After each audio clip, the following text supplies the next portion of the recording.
Hector Molina. And Hector Molina says, "Hello, my name is Hector. I'm a recent graduate with a major in game art and animation. My goal is to become a 3D prop artist in the video game industry. I would appreciate your feedback on what I can improve. I also wanted to ask your opinion on whether I should focus more on 3D environment, since it seems harder to find opportunities to focus solely on prop work. For now, my next step is to become more familiar with ZBrush, as my current knowledge of the software is still fundamental. I just want to say thank you. All the videos you made have taught me a lot. After graduation, I felt lost. I feel like they didn't prepare me. I feel like I'm learning more now by myself teaching and watching your videos." That's a very common feedback that I get, and it makes me a little bit happy and a little bit sad at the same time. It makes me happy because I'm happy that I'm helping you guys, but it also makes me interesting that that unfortunately a lot of schools out there are not teaching the way they should be teaching. I understand some of the reasoning behind it. I don't understand some of the other decisions. Again, that's the unfortunate situation of the world.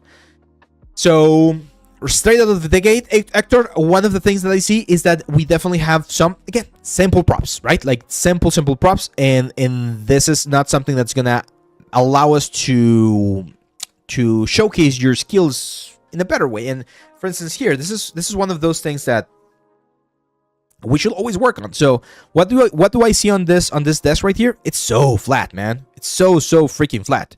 Like there's absolutely, and this was done last year. Okay, so I know it's an older piece, but I'm gonna use it as a quick example here. Take a look at this cabinet right here, this door cabinet. There's so many simple things that we can do on that door cabinet to just make it a little bit better. Even if you're gonna bake this down, by the way, like you don't have to have this on the what's the word? You don't have to have this on the high poly or on the low poly. You can obviously optimize things a lot more. But if you're doing any type of like construction, right? Like imagine this is the door right there. Ah, screen rotate. There we go. Go to the divisions. Let's do one division. So something as simple as doing a nice little offset. Gonna push this up a little bit, and then just add a couple of edge loops, man. Just add a couple of edge loops to the decoration of that thing, for instance, like that. And then we can add a bevel, segments, small fraction, and then for instance this one right here, right, and that one right there. We bevel that again, segments, small fraction. Maybe we take this one right here, and I'm also going to like scale it down a little bit, like that. And then we bevel that one too. Right? So that right there, this piece right here is already a way more interesting like cabinet than what we have on your element, because of this profile that we have right here. Does that make sense? Now you wanna go the extra mile with this one. Let me show you how I would do it. First of all, I would grab this whole line right there. I'm gonna say edit mesh, detach. So now this thing right here is a separate mesh, right? I'm gonna say mesh and separate. So there are two different meshes. Delete that face right there. This one right here, I'm gonna grab the outer edge loop, or the edge loop right there. Control E. Just push it back. I'm gonna add a couple of support edges right there.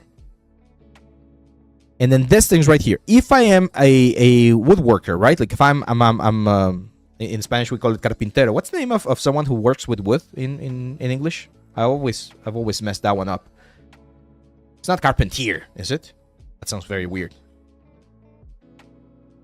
What's the name of the guy that makes, like, is it a carpentier? Oh, is it? I thought I thought it looked like it sounded just like weird, way too weird. Carpenter, not carpentier, right? Carpenter.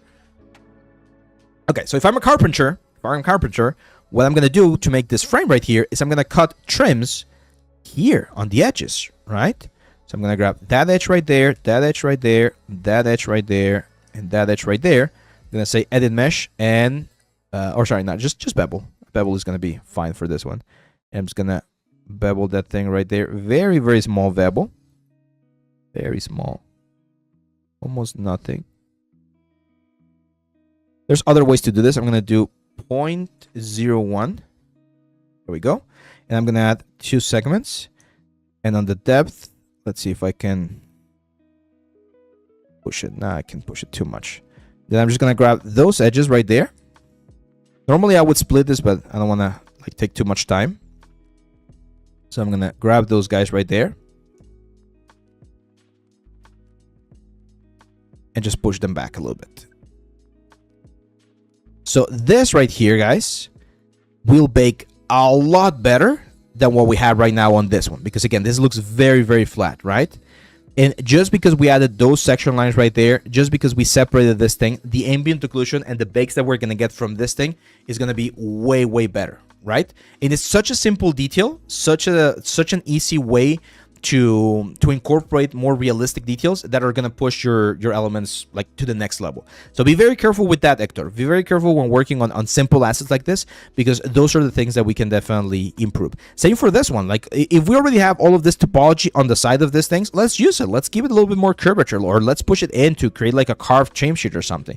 It's not a bad asset. Like you're following proper techniques, proper topology, proper flow, proper everything. It's a little bit dense, I would say, but other than that, it works. It's just that it's very simple. Same thing here. Very careful with environments, and I really wish I could do an environment course, but I haven't cracked the code on how to properly do it to show you all of these techniques, because it's just gonna be like the problem with the environment course. For those of you wondering, is that the amount of information that I need to compress in it is so much that I would need to charge like quite a bit for it. Like it would need to be like a $150 course or something like that, $200 course, because it's going to be like 60 hours of content. It's like 3 or 4 times more than what we normally do on the courses. So that's why it's been difficult, because we haven't been able to figure it out. But maybe we'll do like a workshop or something. I don't know. We need to figure it out. Anyway, we need to be careful about this, because it's like that environment. I don't think it's working great. This is definitely better. Definitely better. Way, way nicer. The only thing that I would do on this one is play a little bit more with the textures, so that the roughness is not as uniform, and we get a little bit more, like variation there. And then again, this is fun. Best advice for you, Hector: let's pick some more complex elements. Let's really pick some more complex elements with this one. This was a very short of time for this project, and it was my first time. No, I understand, and I'm gonna give you one more advice. This is gonna go for a short as well. I'm not. Please don't take this the wrong way. I'm not calling you out. I'm just giving you this feedback, and this is for everyone, because I used to do this quite a bit as well. And you're not the first one to do this right now. Like I've seen several comments from people with showcase portfolios. When your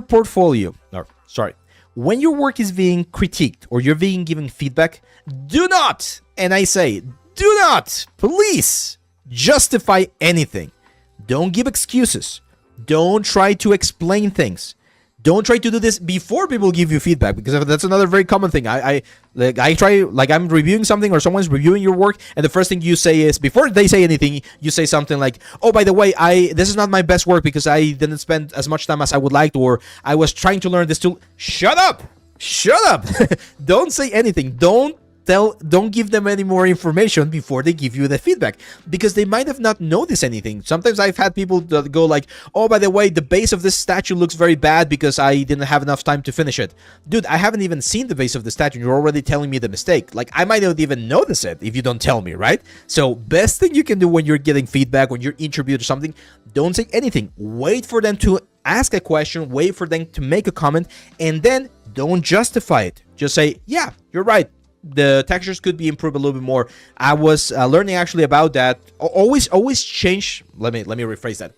Whenever you're getting feedback, if you get that urge to justify, don't try to justify. Rather, take that and change it into a way to explain how would you do it better the next time, right? So instead of saying, "Oh, yeah, I didn't have enough time to fix my anatomy or my proportions," no, say, "Oh, yeah, I noticed that I was struggling with the proportions of the bicep. I've been doing some exercises to really understand the forms of the muscle, and that's something I'm incorporating into my new project." Wow, that's way better, right? Like that shows that you're actually mature enough to take the critique, to understand that there's something wrong with the current piece, and you're currently working on improving it for the next piece. That's what we want to hear, not justification, not excuse. And again, I'm not saying this to you, Hector. I know this was just a comment, but I'm saying this is a very, very common. You present something and you're instantly defending it, or you're instantly trying to justify or explain why it works when it really doesn't. Don't do that. Just accept the feedback, tell or explain why you understand that that feedback is valid and how you're improving it for the next piece. That's it. That's how you grow as an artist. That's how you grow as a person as well. And that's how you can handle yourself a lot better in interviews, for instance. So hopefully we can get a little short from that advice, because it's a very, very important one too.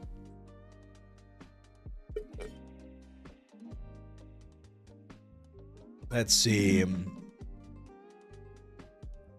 Yeah, it hurts. And those are the best types of advices. When you get a good advice and it hurts, it's like, oh man. I know it hurts because it's true, right? So it's one of those things. It's taking feedback gracefully. That's right. Dude David says, hey bro, I'm making a model and I would like to retopo it, but it's not a character. It's an octopus sword thing. Have you made a tutorial on something like that? Not a tutorial. I mean, we have the course, the retopology course. So this one right here, and all of the techniques that I show in this one can help you retopologize pretty much anything.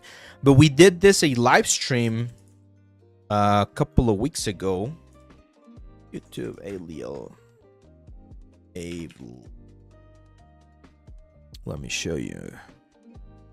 En vivo, this one. So we did this live stream, game ready retopology, where I retopologized the this weapon right here, and I explained like the thought process behind all of the different elements. So you might wanna use that one.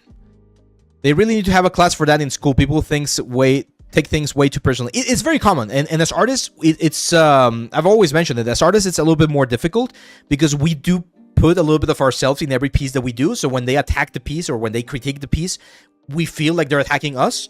But it's just a matter of like separating yourself. Dude, like if there's one thing I've learned about how to separate yourself from your work, it's been thanks to all of the like content that I've created for the past like 3 years. Like you guys don't see this, but we do get hate, like heavy hate every now and then. Sometimes we just delete the comments or we just erase them or whatever. But we do get our trolls, our fair share of critiques, and sometimes it's like valid critique. And those I always take gracefully and I understand, and I even leave them or I respond. But you need to learn that, like learning that, hey, Abe right now, the Abe that you're seeing, this is like a character, and Abraham, like the person, the soul, right? That's another thing. So it's like two completely different entities. It's important to learn to separate yourself in that way, because otherwise it's hard, like it hurts, and it can be very damaging to us. So yeah, let's see.